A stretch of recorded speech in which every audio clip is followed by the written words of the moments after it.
Hello everyone, welcome to all of you.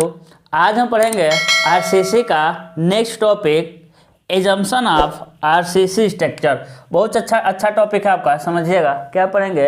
Assumption of RCC structure.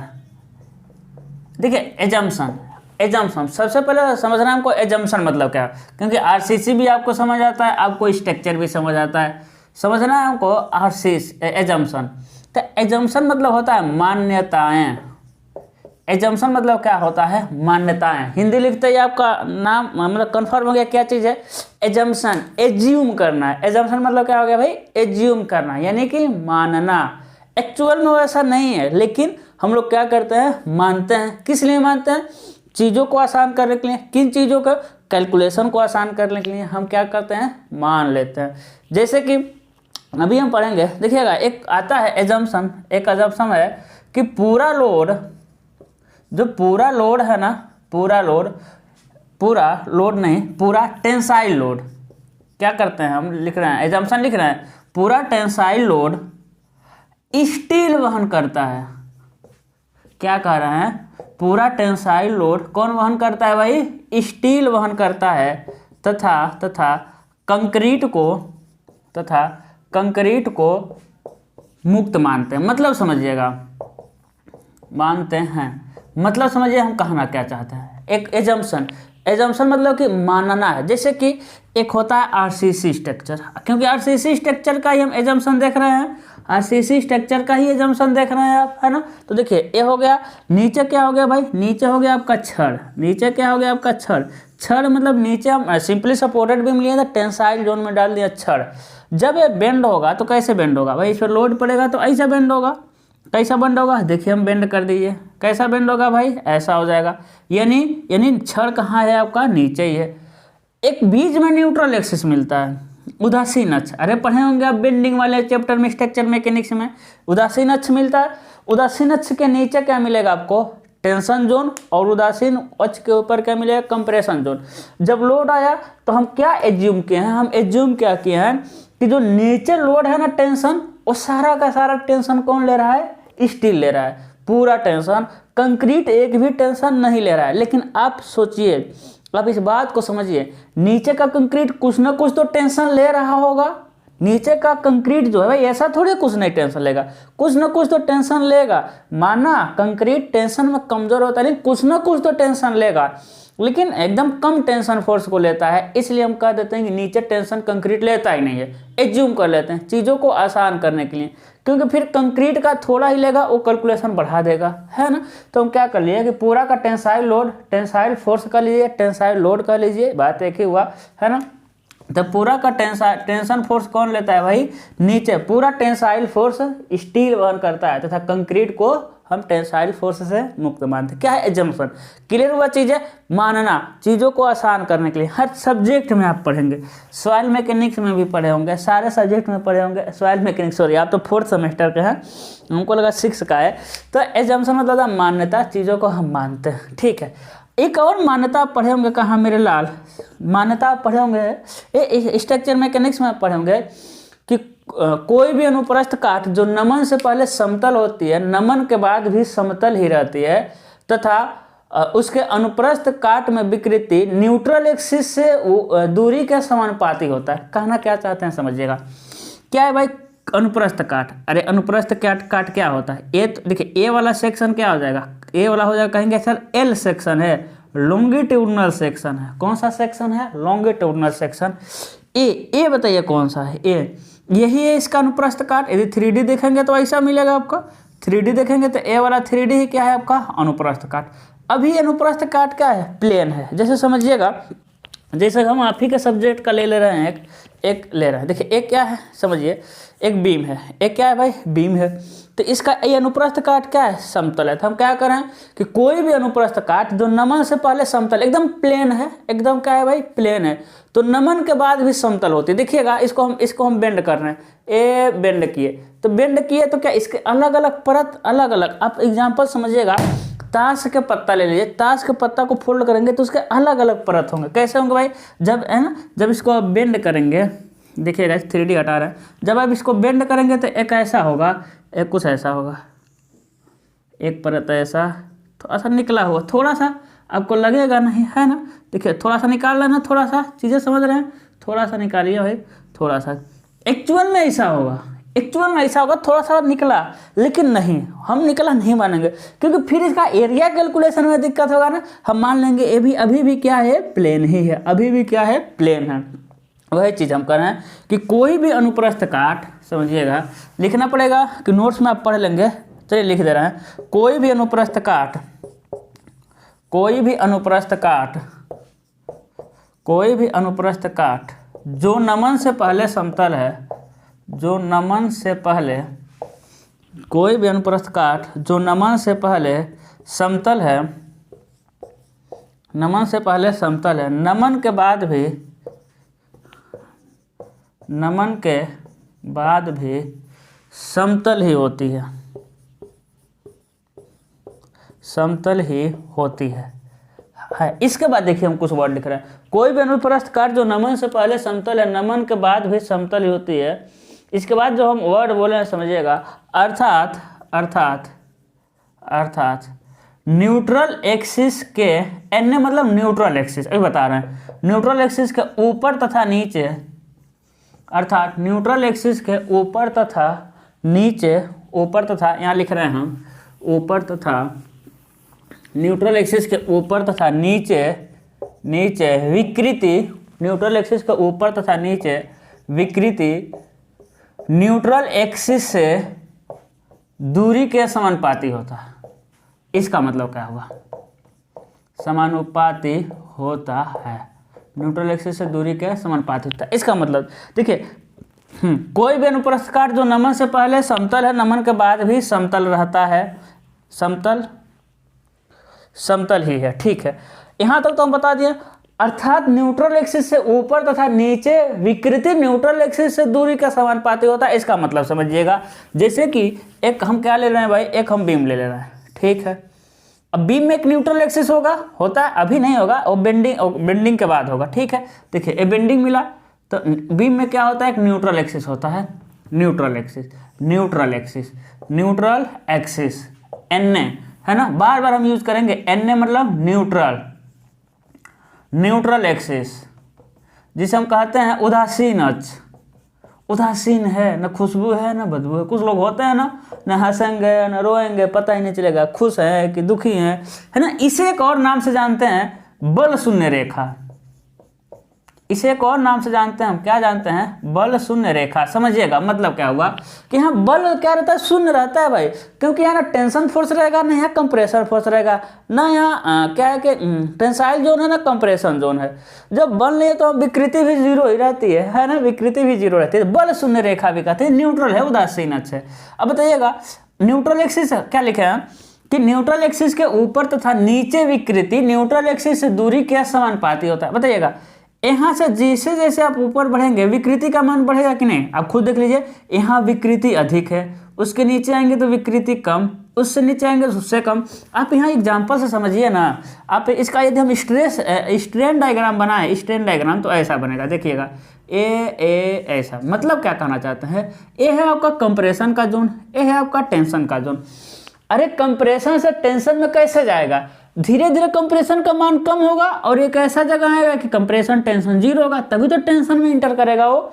तो ऊपर क्या होता है, ऊपर विकृति क्या रहता है भाई, अधिक रहता है, लेकिन जैसे जैसे नीचे आएंगे विकृति कम हो जाती है। ऐसा कह सकते हैं, या फिर कह सकते हैं यहाँ विकृति जीरो और जैसे जैसे आप ऊपर जाएंगे विकृति की मान क्या होती जाएगी, आपकी बढ़ती जाएगी।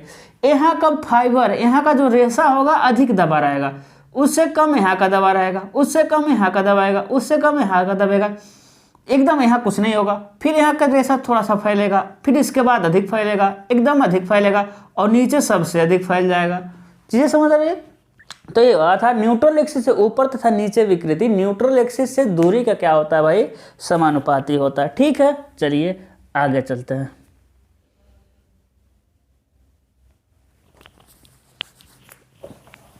है ना,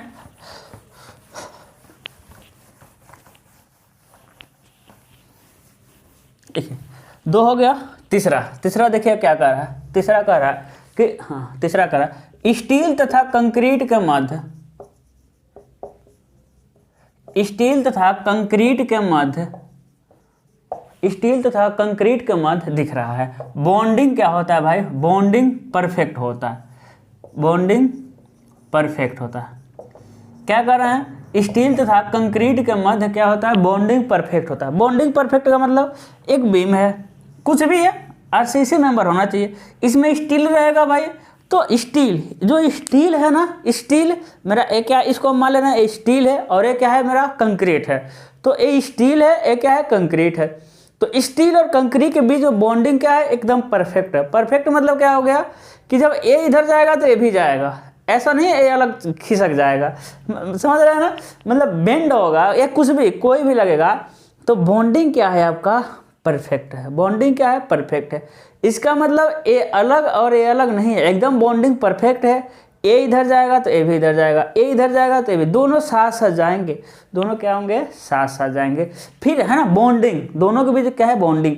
बॉन्डिंग को ही परफेक्ट बनाने के लिए, जब पहले के ज़माने की छड़ें ऐसी होती थी, पहले के ज़माने की छड़ एकदम सादा होती थी, तो उसके बाद छड़ सादा होती थी, उसके बाद छड़ें कैसी आई, उसके बाद छड़ें आई ऐसी, देखिएगा, उसके बाद छड़ें ऐसी आ गई, ऐसी। हर अब बताइए किसका बॉन्डिंग परफेक्ट होगा, ऊपर वाले का कि नीचे वाले का। तो आप कहेंगे सर ऊपर वाले का बॉन्डिंग परफेक्ट होगा। अब और बॉन्डिंग को परफेक्ट करने के लिए आजकल की छड़ें ऐसी आ रही हैं। कैसी भाई, यहाँ एक उभरा हुआ भाग रहता है, उसके बाद ऐसा होता है, चीज़ें समझ रहा है ना, यहाँ उभरा हुआ, ये जो बीच वाला है ना वो भी उभरा ही हुआ है, जो भी देखिएगा छड़ में ऐसा ही होगा। तो ये सब क्यों कहता है, बॉन्डिंग को पर जितना खुरदुरा रहेगा उतना ही छड़ क्या होगा, अच्छे से बॉन्ड बनाएगा। तो हम यही मानते हैं कि कंक्रीट और स्टील के बीच बॉन्डिंग क्या है, परफेक्ट है, तभी तो हम कहेंगे दोनों एक साथ। इसी के आधार पर एक अगला एजम्पशन आता है, चौथा आता है कि वर्किंग लिमिट पर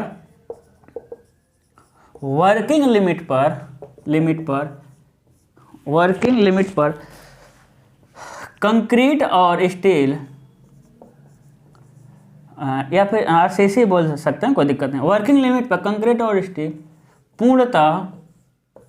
पूर्णतः क्या होता है भाई, प्रत्यास्थ होते हैं।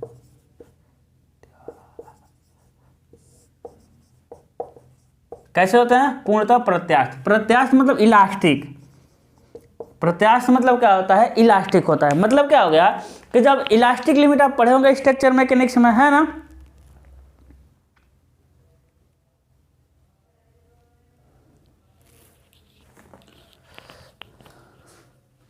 हम क्या कर रहे हैं कि आप पढ़े होंगे stress system curve of mild steel, जो ऐसा गए होंगे, ऐसा गए होंगे, ऐसा। तो यहाँ पढ़े होंगे इलास्टिक लिमिट, पढ़ेंगे ना, इलास्टिक लिमिट। मतलब क्या होता है कि इलास्टिक लिमिट तक ना पूर्णतः प्रत्यास्थ होते हैं। प्रत्यास्थ का मतलब किसी मतलब कि उस पर जब लोड लगाकर डिफॉर्म करेंगे, प्रत्यास्थ का सिंपल सा मतलब है जब लोड लगाए, हमको लोड लगाए डिफॉर्म कर दिए, फिर लोड इधर से लोड लगा के डिफॉर्म किए और लोड हटाते ही हम अपने पुराने अवस्था में आ जाए, इसे क्या कहते हैं, इलास्टिसिटी। इस गुण को क्या कहते हैं, इलास्टिसिटी, तथा उस मटेरियल को क्या कहते हैं, इलास्टिक मटेरियल। तो एक लिमिट तक ठीक है। तो ब्लर कर रहा है, वेट ए मिनट,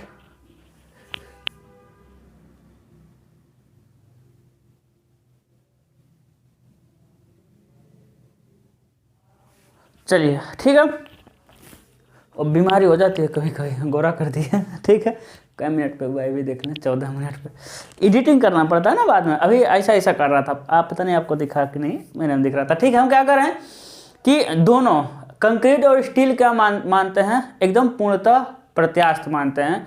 मतलब क्या कहना चाहते हैं कि जब वर्किंग लिमिट, ऐसा ना हो कि एकदम दबा के लोड लगा दीजिए, यानी कार्य जितना आपका कार्यकारी लिमिट है, कार्य करने का जितना लिमिट है, कार्यकारी हम लोग स्ट्रेस देखे हुए हैं, कार्यकारी स्ट्रेस देखे ना, वर्किंग स्ट्रेस, तो लिमिट में चाहिए। ऐसा ना कि दबा के लोड लगा दीजिए और इंतजार करिए स्टील आओ अपने पुराने अवस्था में, तो वो नहीं आएगा, ठीक है। तो लिमिट है इसका कि वर्किंग लिमिट पे कंक्रीट स्टील बेंड होंगे, अरे भूकंप आएगा तो ऐसे होंगे, फिर ऐसे हो जाएंगे, भूकंप हटता है ऐसे। यानी वर्किंग लिमिट पे कंक्रीट और स्टील पूर्णतः क्या माने जाते हैं, प्रत्यास्थ माने जाते हैं, ठीक है। पांचवा देखते हैं भाई, पांचवा क्या होता है कि वर्किंग लिमिट पर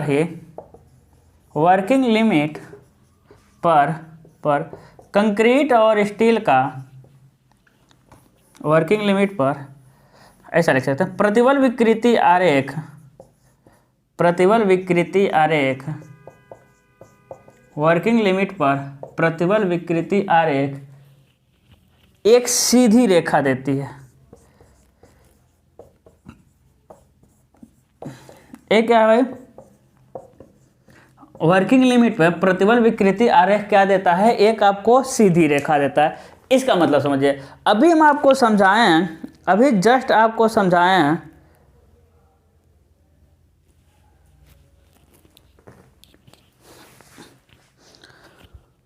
अभी हम आपको जस्ट समझाए हैं,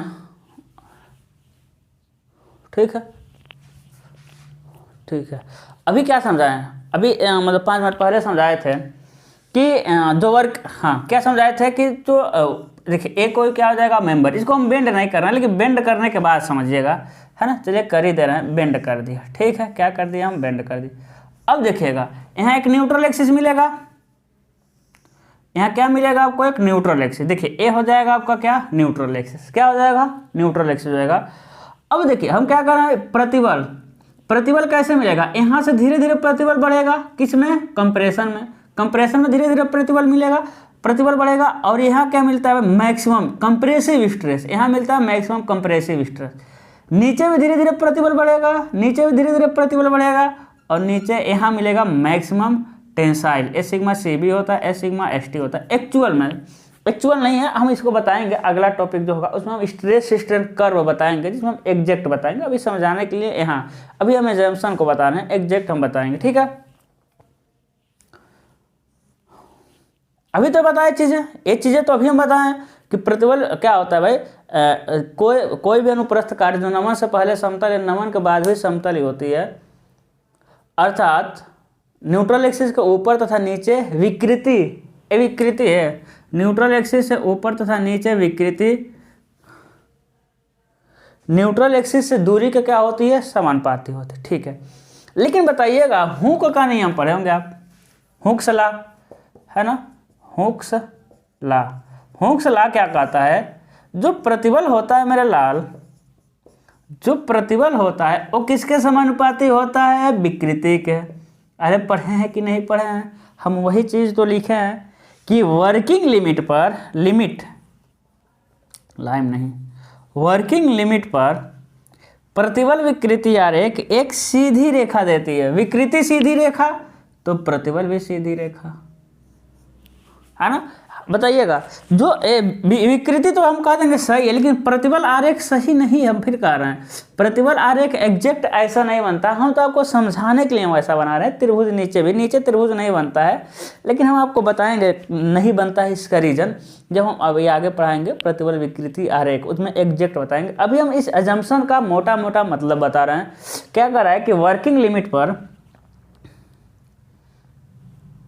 वर्किंग लिमिट पर प्रतिबल विकृति आरेख एक सीधी रेखा देती है, हम वो आपको बताएं। फिर एक छठा एजम्पशन क्या मिलता है आपका कि मॉडुलस रेशियो, मापांक अनुपात। छठा और आखिरी,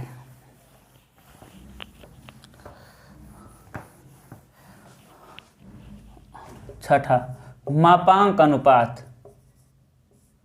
जो मापांक अनुपात होता है ना, जिसे हम m से दिखाते हैं, मॉड्यूलर रेशियो।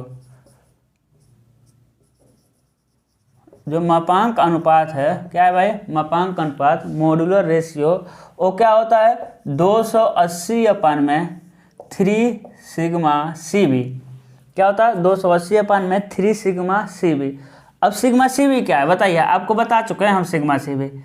नमन के कारण, बहुत लंबा चौड़ा नाम है इसका, नमन के कारण कंक्रीट में उत्पन्न, कंक्रीट याद कर लीजिएगा, नमन के कारण कंक्रीट में उत्पन्न, नमन के कारण कंक्रीट में उत्पन्न अनुगेय संपीड़न प्रतिबल है भाई, परमिसिबल कंप्रेशन स्ट्रेन, अनुगेय संपीड़न प्रतिबल, है ना, नमन के कारण कंक्रीट में उत्पन्न अनुगेय संपीड़न प्रतिबल, ठीक है। तो मापांक अनुपात 280/3 सिग्मा CB होता है। अब आपके जहन में हाँ आपके जहन में एक गूंजेगा कि सर मापांक अनुपात क्या है, तो पहली बार आया। तो भाई बहुत सारी चीज़ें आपको पहली बार आएंगी। आज का एजम्पशन का टॉपिक यहीं पर क्या होता है, द एंड होता है, समझिएगा। कहेंगे सर मापांक अनुपात क्या है, तो मापांक अनुपात है कुछ नहीं, अगले लेक्चर में आ जाएगा आपका मापांक अनुपात क्या है, हम आपको बताएंगे। जो मापांक अनुपात होता है एंग्स मॉडुलस ऑफ स्टील और एंग्स मॉडुलस ऑफ कंक्रीट का हम प्रूफ करेंगे, इसको डोंट वरी हम प्रूफ भी करेंगे। मापांक अनुपात क्या होता है भाई, एंग्स मॉडुलस ऑफ स्टील और एंग्स मॉडुलस ऑफ कंक्रीट का रेशियो क्या कहलाता है, आपका मापांक अनुपात कहलाता है। तो आज के लिए इतना ही, अभी आज का लेक्चर और फिर अगला लेक्चर छोटा आएगा, कुछ हम बिजी हैं इसलिए 2 लेक्चर छोटे छोटे आएंगे, है ना। मिलते हैं अगले लेक्चर में, बहुत इंटरेस्टिंग लेक्चर है। हमें देखिए अब यहीं से आपका ना आपका अब दिमाग, एजम्पशन तो कुछ था नहीं, एजम्पशन माने है, ये कभी नहीं आने वाला है एजम्पशन। अच्छा स्ट्रक्चर मैकेनिक्स के बेंडिंग वाले चैप्टर में ये था एजम्पशन, कुछ एजम्पशन था, पूरा नहीं। ये तो एजम्पशन हमको याद है जो था, कोई भी अनुप्रस्थ काट जो नमन से पहले समतल है नमन के बाद भी समतल ही होता है, यही हमको याद है, बहुत पहले का पढ़े, बाकी एजम्पशन याद नहीं है स्ट्रक्चर मैकेनिक्स का। हम क्या कर रहे हैं कि यहीं से आपका आरसीसी का मेन कंसेप्ट आपका शुरू होता है। एक बार हम क्या करते हैं, फटाक से सभी का रिवीजन कर रहे हैं।